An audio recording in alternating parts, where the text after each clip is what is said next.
everyone, and it's great to have you with us again for our Cross Church small groups as we study the Acts of the Apostles, the power of the Holy Spirit working in them and through them. It's thrilling. Before we begin, there are a few things I want to go over just to make sure our time is very successful. Number one, last week I mentioned we need to come with a mindset that is on others first. So this means we make small group a priority in our lives when we have small groups, when they're meeting, and we commit to going to small groups even if we are tired. We go to serve others and be there for others. This is the attitude of Christ, isn't it? We also think of others in the sense that if you like to talk, give someone else a chance. Encourage others to share and hear what they have to say. And another important point is to remember for small groups, what is said in small groups, it needs to really stay inside the group. It's important that people feel they can share and know it's not going to go any further than that.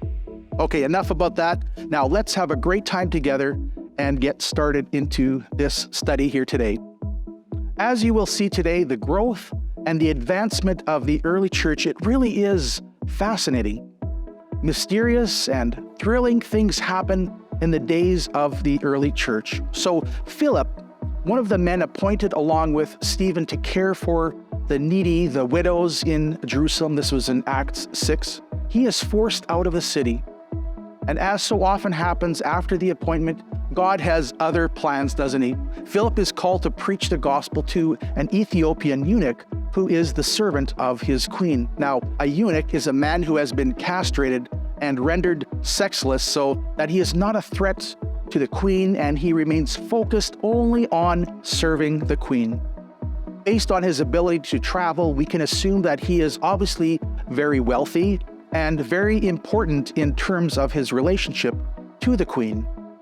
So he is first a convert to Judaism, and he is returning now home after worshiping God in Jerusalem. So Judaism was practiced in Ethiopia long before Christianity arrived, and the Ethiopian Orthodox Bible even contains numerous Jewish Aramaic words. Now, the eunuch just happens to be reading Isaiah 53 out loud on his journey when Philip appears by the leading of the Holy Spirit, and he asks if this man knows what he is reading. Philip has the privilege of explaining to the man how Jesus Christ is the fulfillment of the prophecy in Isaiah 53.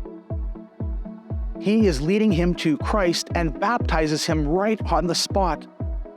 So Philip, he goes down in history as Philip the evangelist.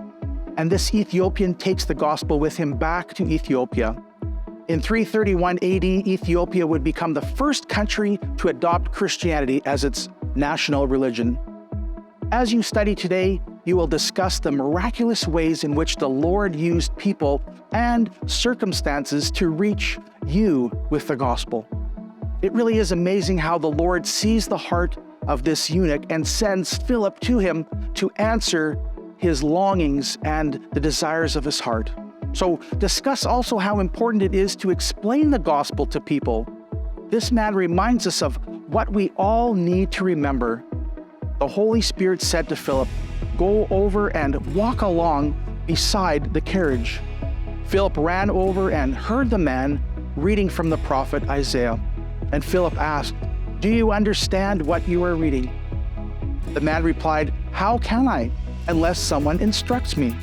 And he urged Philip to come up into his carriage and sit with him. Hey, we must be willing to make ourselves available to the people whom the Lord is preparing to hear the gospel. What a huge privilege this is. And finally, discuss today how Jesus is the fulfillment of the Isaiah 53 prophecy.